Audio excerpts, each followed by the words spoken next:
Presque toutes nos cellules contiennent un ensemble complet de tous nos gènes, le génome. Si nous pouvions voyager à l'intérieur du noyau d'une de nos cellules, nous y découvririons 23 paires de chromosomes. Chaque chromosome est composé d'une longue spirale d'ADN.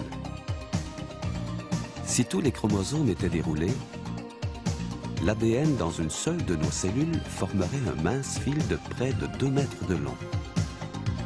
La double hélice d'ADN contient 4 composants. A va de pair avec T et C avec G.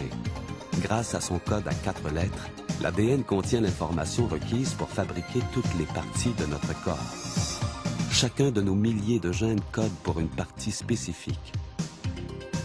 L'ARN polymérase transcrit l'information comprise dans les gènes sous la forme d'une molécule de transport, l'ARN messager. Les composants de l'ADN et de l'ARN messager s'appellent des bases. Les bases sur un brin d'ADN spécifient l'ordre des bases sur le nouveau brin d'ARN messager.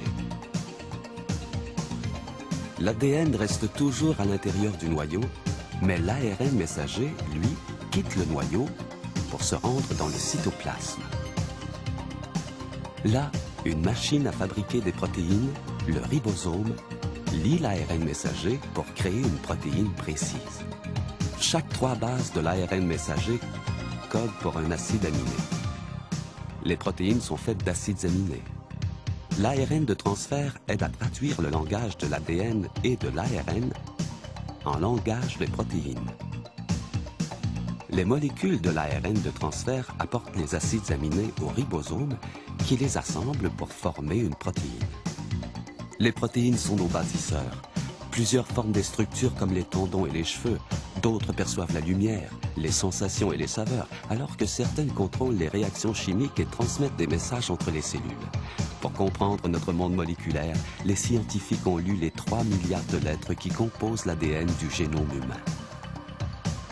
Différents ensembles de gènes, interagissant avec des facteurs environnementaux complexes, influencent notre apparence, notre personnalité et nos risques face aux maladies telles le cancer et les maladies du cœur. Plus nous comprendrons nos gènes et leur fonctionnement, plus nous serons en mesure de comprendre la complexité et la beauté de la vie.